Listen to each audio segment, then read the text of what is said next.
A Gamboa lo conocemos ahora más como novelista, definitivamente. Sin embargo, habría que decir que se inició en diversas facetas complementarias. Por una parte estaba la labor periodística que desempeñaba haciendo reseñas. Por otra estaba el hecho de que esa misma participación lo indujo a escribir obras dramáticas. Esta es una etapa de la que se sabe poco y se imagina más la gente, porque reseña cuestiones de teatro, está muy cerca del mundo de la farándula y este tipo de cosas, y entonces se dice que él estuvo muy metido en la vida bohemia de México y un poco se da cuenta de esto. Sin embargo, Ignacio Mariscal, que era el secretario de Relaciones Exteriores de Porfirio Díaz, y lo había sido desde la época de Benito Juárez, le da la oportunidad de que entre a trabajar a la Secretaría de Relaciones Exteriores. En 1888 se integra al Servicio Exterior Mexicano, es decir, se incorpora pues a las labores diplomáticas. Ahí es cuando empiezan, presenta sus exámenes para formar parte del cuerpo diplomático del Servicio Exterior Mexicano. Y así es como entra Gamboa a la labor diplomática. Se va a América Central desde 1889, permanece allí por poco tiempo, hasta que es trasladado a América del Sur, a la legación de México en Buenos Aires, donde también va a permanecer por un rato. Allí queda encargado del despacho de los asuntos de la legación durante un momento, aunque todavía tiene el rango de primer secretario. En la carrera diplomática hay una jerarquía muy cerrada. No se brincan fácilmente ciertos niveles. Entonces empieza como secretario segundo de una legación, se pasa a secretario primero, luego encargado de negocios y después a ministro y posteriormente, si es factible, a embajador. En ese momento México no tenía nada más que una embajada, Estados Unidos, todos los demás son legaciones, ¿no? Entonces él empieza yendo a Centroamérica. La gestión en Centroamérica es reiterada. En el año de 1899, cuando llega a Guatemala por primera vez, va a encontrar con una situación bastante difícil.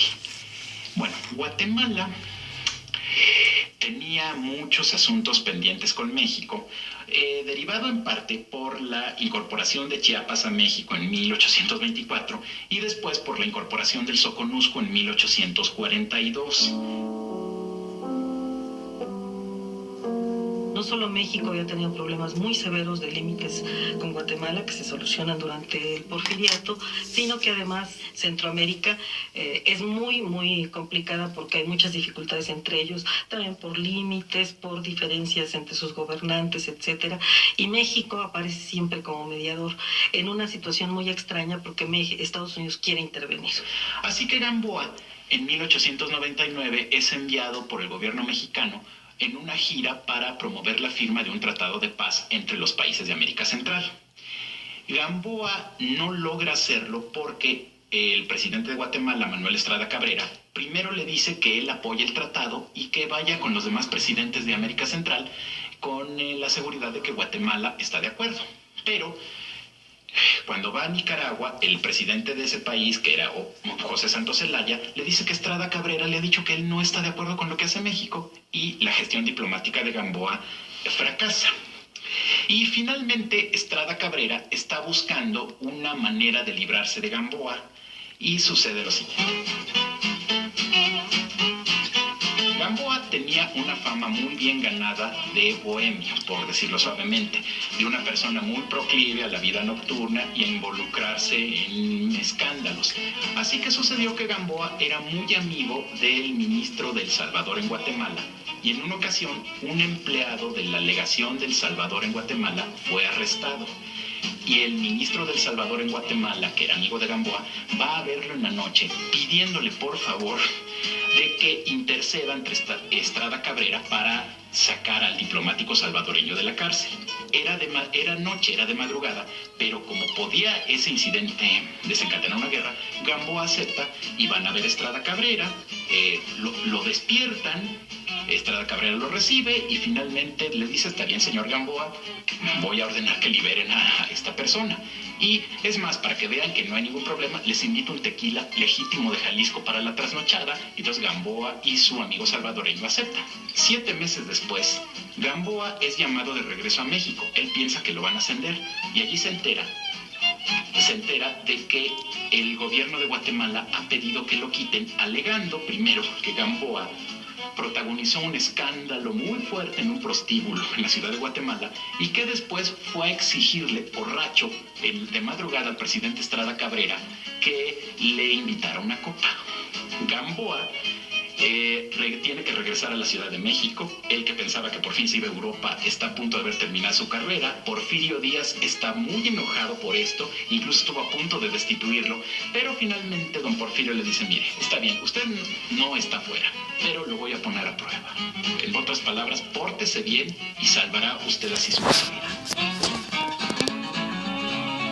Emanuel Carballo describió a Federico Gamboa de la siguiente manera: más que un experimentador de la realidad, fue un observador minucioso. La ruindad, el vicio y la miseria actúan en él, quizá, como estimulantes que encienden su pluma.